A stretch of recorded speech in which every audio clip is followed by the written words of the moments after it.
Hello friends, आप सभी कैसे हैं। आशा करते हैं कि आप सभी अच्छे होंगे। तो आज हम बात करेंगे सीखने के सहायक या गौण नियमों के बारे में, सेकेंडरी लॉज ऑफ लर्निंग के बारे में। और ये मोस्ट इंपॉर्टेंट टॉपिक रहता है बीएड एग्ज़ाम के लिए, बीएड क्लास के लिए, साथ में सीटेट एग्ज़ाम और जो अदर स्टेट के अंदर जो टीचर एलिजिबिलिटी टेस्ट होते हैं उनके लिए भी क्या है कि ये मोस्ट इंपॉर्टेंट टॉपिक रहता है। साथ में इसका यूज आप केवीएस या एनवीएस के अंदर जो अलग अलग लेवल के एग्जाम होते हैं उनके अंदर भी इसका यूज कर सकते हैं आप। इसमें से काफ़ी क्वेश्चन आपको देखने को मिलेंगे। तो इस तरीके की जो टीचिंग लेवल के एग्जाम की तैयारी के लिए चैनल को सब्सक्राइब करना न भूलें, चैनल को सब्सक्राइब जरूर करें। तो चलिए शुरू करते हैं। सीखने के सहायक या गौण नियम, secondary laws of learning. E L Thorndike के द्वारा जो सेकेंडरी लॉज ऑफ लर्निंग बताए गए हैं वो कौन से हैं, सीखने के सहायक या गौण नियम कौन से हैं। तो सीखने के मुख्य नियम लॉज ऑफ लर्निंग जो है वो ईएल थॉर्नडाइक के हम जो है बता चुके हैं। वो इसके लिए क्या है कि पहले वीडियो हम बना चुके हैं, तो उसका जो लिंक है वो आपको आई बटन पे साथ में दे दिया जाएगा। साथ में डिस्क्रिप्शन के अंदर भी क्या है कि उसका लिंक आपको मिल जाएगा, तो वहाँ से आप उसको जाके देख सकते हैं। तो सीखने के मुख्य नियम के अंदर क्या है कि प्राइमरी लॉज ऑफ जो लर्निंग है उसके अंदर थॉर्नडाइक ने सीखने के 5 जो गौण नियमों का साथ में क्या है प्रतिपादन किया है। और 3 क्या थे यहाँ पे सीखने के प्राथमिक नियम थे। तो उन तीनों के लिए क्या है कि वो वीडियो में आप उसको देख के क्या है कि समझ सकते हैं। और जो गौण नियम है या जो द्वितीयक नियम है थॉर्नडाइक ने जिन सीखने के जो बताए हैं वो कौन से हैं, तो इन नियमों वो 5 है। तो इन नियमों के क्या है कि महत्व मुख्य नियम से कम है और इसलिए ये गौण नियम क्या है कि कहलाते हैं। मतलब कि प्राथमिक नियम जो होते हैं उनसे थोड़ा सा कम महत्व इनका रहता है। जो 5 गौण नियम है, 5 द्वितीयक नियम है, उनमें कौन कौन से हमें देखने को मिलेंगे, कौन कौन से हम देख सकते हैं। तो सबसे पहले आता है मनोवृत्ति का नियम, जिसको लॉ ऑफ डिस्पोजिशन बोला जाता है। मनोवृत्ति का नियम, लॉ ऑफ डिस्पोजिशन। उसके बाद जो सेकंड आता है वो आता है बहु अनुक्रिया का नियम, लॉ ऑफ मल्टीपल रिस्पॉन्स। तीसरा जो आता है वो आता है आंशिक क्रिया का नियम, जिसको लॉ ऑफ पार्शियल एक्टिविटी बोला जाता है। और चौथा जो होता है वो होता है अनुरूपता का नियम, जिसको लॉ ऑफ एनालॉजी आप बोल सकते हैं।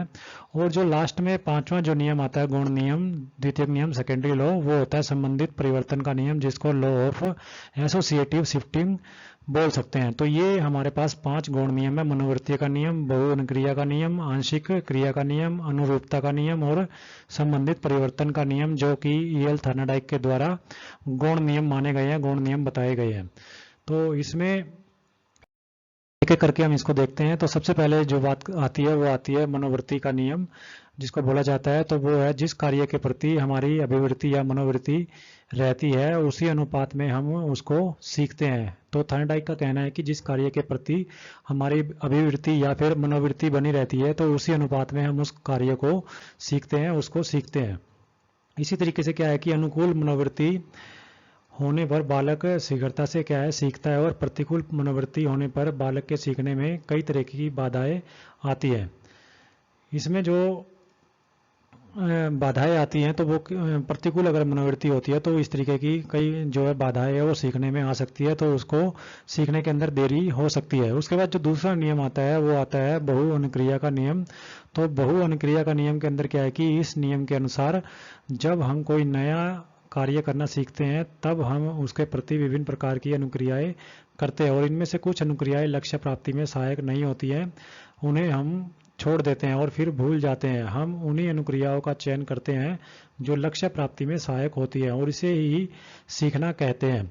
तो कक्ष के अंदर जैसे एग्जाम्पल लें तो परिस्थिति में इस नियम के अनुसार बच्चों को स्वयं करके सीखने के लिए प्रेरित करना चाहिए। तो बहु अनुक्रिया का नियम यही कहता है कि इस नियम के अनुसार क्या है, जब हम कोई नया कार्य करना सीखते हैं या फिर सीखना चाहते हैं तब हम उसके प्रति विभिन्न प्रकार की अनुक्रियाएं करते हैं, और इनमें से कुछ अनुक्रियाएं लक्ष्य प्राप्ति में सहायक होती हैं, उन्हें हम क्या है कि छोड़ देते हैं और फिर भूल जाते हैं।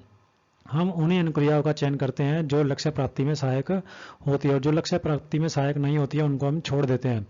इसे ही क्या है कि सीखना बोला जाता है थॉर्नडाइक के द्वारा, बहु अनुक्रिया के नियम के द्वारा। और इसमें क्या है कि जैसे कक्ष के अंदर परिस्थिति में इस नियम के अनुसार ही क्या है, इस नियम का यूज करके ही बच्चों को स्वयं करके सीखने के लिए प्रेरित किया जा सकता है।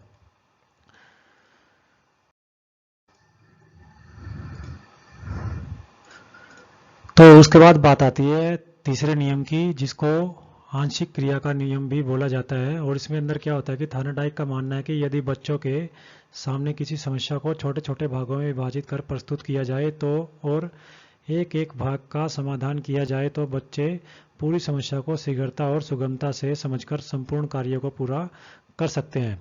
तो आंशिक क्रिया का नियम ये कहता है कि थार्नडाइक का इसके अंदर मानना है कि यदि बच्चों के सामने किसी समस्या को छोटे छोटे भागों में करके विभाजित करके प्रस्तुत किया जाए और एक एक भाग को समाधान के लिए दिया जाए तो बच्चे पूरी समस्या को शीघ्रता और सुगमता से समझकर संपूर्ण कार्य को पूरा कर सकते हैं।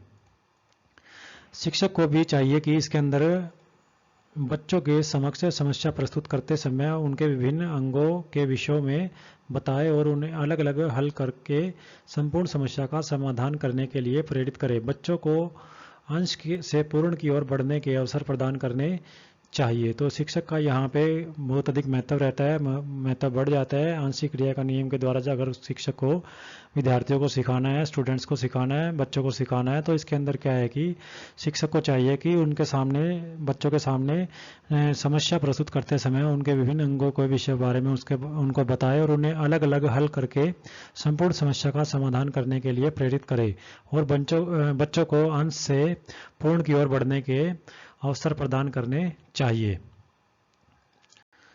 उसके बाद जो नेक्स्ट आता है इसके अंदर वो आता है अनुरूपता का नियम। तो अनुरूपता का नियम ईल थार्नडाइक के द्वारा जो बताया गया उसके अंदर क्या है कि जब व्यक्ति के सामने कोई नई समस्या आती है तो वह अपने पूर्व के अनुभवों और प्रयत्नों को स्मरण करता है और उनसे तुलना करता है कि उसके अनुसार क्रिया कर समस्या का समाधान खोजने का प्रयत्न किया जाता है। तो इसे अनुरूपता का नियम बोला जाता है। मतलब कि पहले से ही अगर इसी तरीके की समस्या पहले आ चुकी है तो उस अनुभव के आधार पर क्या है कि जो उसके सामने समस्या आती है पिछली अनुभवों के प्रयत्नों को स्मरण वो क्या है कि करता है और उसी अनुसार क्या है कि उसका सोल्यूशन या समाधान खोजने का प्रयास कोई मनुष्य जो है वो करता है, कोई व्यक्ति जो है वो करता है। तो इसे अनुरूपता का नियम बोला जाएगा।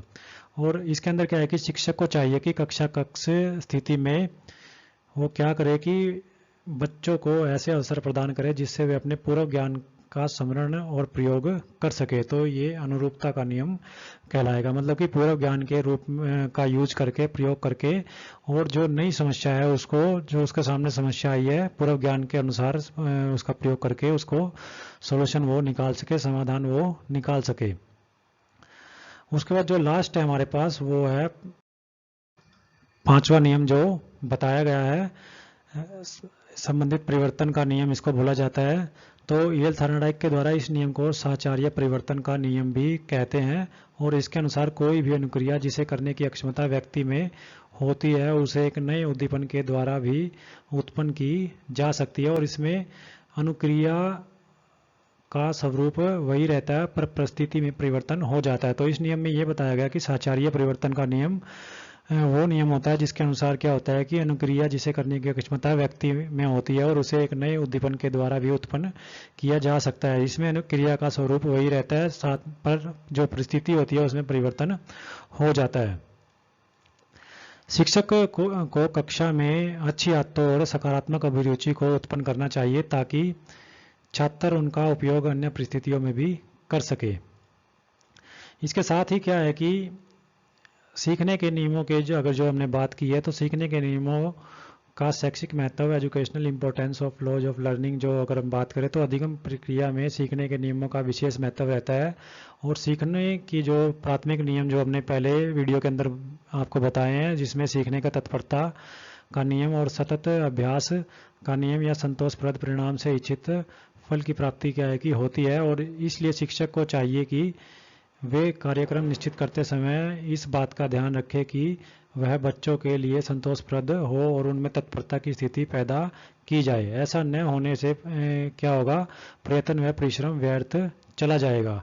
तो ये थे हमारे जो है गौण नियम सीखने के, लर्निंग के, सेकेंडरी लॉज ऑफ लर्निंग जो कि ईल थार्नडाइक के द्वारा बताए गए हैं। ये भी मोस्ट इंपॉर्टेंट रहते हैं हमारे बीएड एग्जाम के लिए या फिर जो अदर टीचर कॉम्पिटिटिव एग्जाम होते हैं सीटेट या फिर जो बाकी स्टेट्स के अंदर एग्जाम होते हैं उनके लिए मोस्ट इंपॉर्टेंट टॉपिक रहता है। इनके अंदर से भी काफ़ी क्वेश्चन आपको देखने में मिल सकते हैं। तो टेट वगैरह की तैयारी के लिए, सीटेट की तैयारी के लिए या फिर जो अदर कॉम्पिटिटिव एग्जाम की तैयारी के लिए, टीचिंग एग्जाम की तैयारी के लिए वीडियो को ज़्यादा से ज़्यादा लाइक कीजिए एंड शेयर कीजिए, साथ में चैनल को सब्सक्राइब करना ना भूले। Thank you.